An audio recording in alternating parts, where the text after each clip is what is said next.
My name used to be Pat Calhoun, but for a long time now I've been called Bob Ferguson, a name I chose when I needed to disappear, when the past finally caught up with me and forced me to run to survive. 16 years ago, I was part of something bigger than myself, a revolutionary cause we believed could change the world. And back then they called me Ghetto Pat, or Rocket Man, because I was the explosives expert for French 75, a far-left revolutionary group that fought against the system, against oppression, against everything that represented the government machinery of the United States. It started with a daring mission at the immigrant detention center in Otay Mesa, on the border between the United States and Mexico, where we raided the facilities and freed dozens of people detained in precarious conditions. And it was there that I truly met the revolutionary fire that burned inside Perfidia Beverly Hills, the woman who would become my companion, my lover, the mother of my daughter. Perfidia was different from all of us. She possessed an unshakable courage that bordered on recklessness, a conviction so deep in her ideals that she seemed willing to sacrifice anything, including her own life. And that night in Otay Mesa, she sexually humiliated the commanding officer, Colonel Stephen J. Lockjaw, a man who would prove to be our most persistent and dangerous enemy. That act of domination planted in Lockjaw a sick obsession with perfidia, a toxic mixture of hatred, desire, and humiliation that would haunt him for years, shaping his future actions in ways none of us could have predicted at that moment. In the months that followed, French 75 intensified its operations. We attacked politicians' offices, banks that sustained the corrupt system, and even the power grid, each action calculated to send a message to show that resistance existed and that we would not passively accept oppression. During this turbulent period, Perfidia and I became lovers. Our connection was both ideological and physical, a fusion of bodies and minds that seemed perfect in that context of revolution and constant adrenaline. But reality always takes its toll, and when Lockjaw captured Perfidia planting a bomb, he released her under deplorable conditions, forcing her to have sex with him at a motel, an act that demonstrated how much power could corrupt and how much our struggle was necessary, but also how vulnerable we were. Soon after that, Perfidia discovered she was pregnant and gave birth to a girl she named Charlene, and for a brief moment, I tried to convince her to settle down with us, to form a family away from armed struggle. But Perfidia was revolutionary to the bone, unable to abandon the cause even for our daughter. She left us to continue her revolutionary activities, and not long after was captured during an armed bank robbery where she killed a security guard, an act that sealed her fate. Lockjaw, always manipulative and relentless, made a deal with her to avoid prison in exchange for information about key members of French 75, and Perfidia, whether from pressure, fear, or her own calculation, betrayed her comrades, giving away our location and forcing all of us to flee. Lockjaw hunted our comrades systematically, shooting many on sight, forcing the survivors to go underground, and it was then that I assumed the identity of Bob Ferguson, taking our daughter Charlene, whom I renamed Willa Ferguson, into a hidden life while Perfidia entered the witness protection program before eventually fleeing to Mexico. The following 16 years were a kind of self-imposed exile. I lived in Backtown Cross, California, a sanctuary city where I could go unnoticed, but my paranoia grew over time, fueled by years of looking over my shoulder, of not trusting anyone, of knowing that Lockjaw was still out there, climbing the hierarchy of United States security agencies through his vehement anti-immigration efforts. I became a compulsive marijuana smoker, using the drug to suppress constant anxiety, to forget the comrades we lost, to not think about Perfidia and the betrayal that destroyed everything we had fought for. Willa grew up becoming a free-spirited teenager, rebellious in her own way, resentful of my drug habits and my paranoia that shaped our daily life. She didn't fully understand why we lived that isolated way, why I was so protective, why we could never just be normal. But Lockjaw never forgot us. He had become a colonel and a prominent figure in the security agencies and was invited to join the Christmas Adventurers Club, a secret society of wealthy far-right white supremacists. To be fully accepted by this group, he needed to eliminate any evidence of his interracial relationship with Perfidia, which meant that Willa, our mixed-race daughter, represented an existential threat to his political and social ambitions.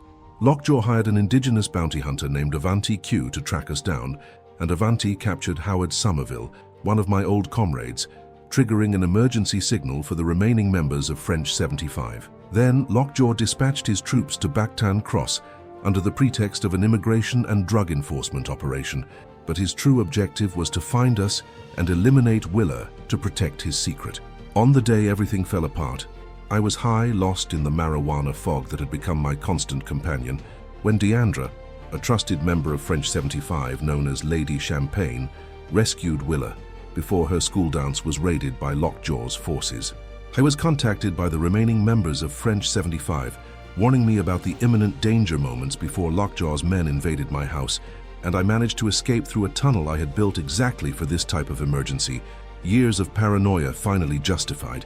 I tried to contact the resistance network to ask for help, but my marijuana-dulled mind couldn't remember the correct password.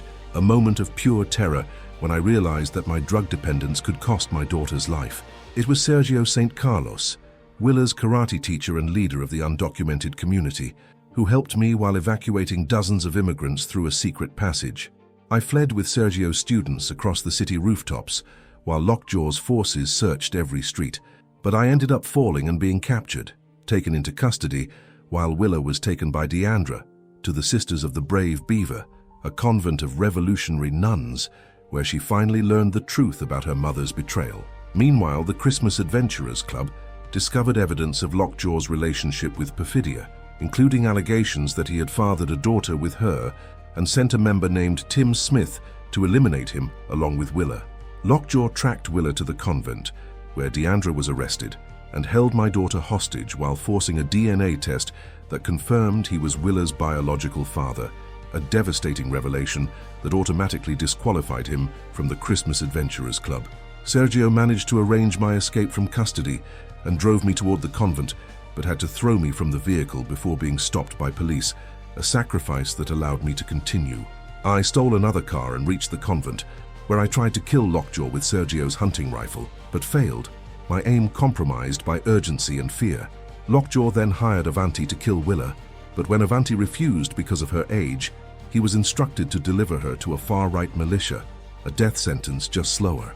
Tim Smith tracked down Lockjaw and shot him in the face with a shotgun, causing his car to crash before leaving, presuming he was dead, and that's when I found the accident site while driving desperately searching for Willa. Avanti delivered Willa to the militia as ordered, but had a change of heart and freed her, dying in a fight while shooting the militiamen to ensure her escape. Willa took Avanti's car and pistol and fled along the nearby desert highway, but Tim Smith began pursuing her, and I was frantically trying to catch up to them, my heart beating with an intensity I hadn't felt in years. All the numbness from drugs burned away by the pure adrenaline of fear of losing my daughter. Willa, demonstrating a tactical intelligence she must have inherited from Perfidia and me, lured Tim into a trap by exploiting a blind ridge in the road, causing his crash. When Tim stumbled out of the wreckage, Willa confronted him with the gun, demanding that he recite the revolutionary countersign, and when he failed, she killed him, an act of survival that demonstrated how much she had been forged by circumstances, just like all of us. I arrived shortly after and found Willa, but she was disoriented by the lies she had discovered about our family history, about Perfidia's betrayal, about the fact that Lockjaw was her biological father, devastating truths that shook the foundations of her identity. She confronted me with the gun in hand, demanding that I recite the revolutionary countersign to prove who I was, and I managed to convince her to lower the weapon, and finally we embraced crying, a moment of reconnection amid chaos, father and daughter united again after everything we had been through. We drove away from that cursed desert place and subsequently discovered that Lockjaw had survived the attempt on his life, his almost supernatural resilience fueled by hatred and obsession. Lockjaw, now severely disfigured, tried to reintegrate into the Christmas Adventurers Club, claiming he had been reverse raped by Perfidia, a distorted narrative he hoped would exonerate him from his interracial relationship. But the club, always ruthless in its ideological purity, was not convinced, and Lockjaw was fatally poisoned with gas and cremated soon after, a brutal end for a man who had dedicated his life to systematic cruelty. Back home with Willa, I was finally able to give her a letter from Perfidia that I had kept, a letter in which her mother apologized for her actions and promised to reunite with us soon, words that brought some comfort even after so long. Shortly after, I gave my blessing as Willa left for a protest in Oakland, no longer a passive beneficiary of her parents' legacy, but a young woman empowered to make her own resistance.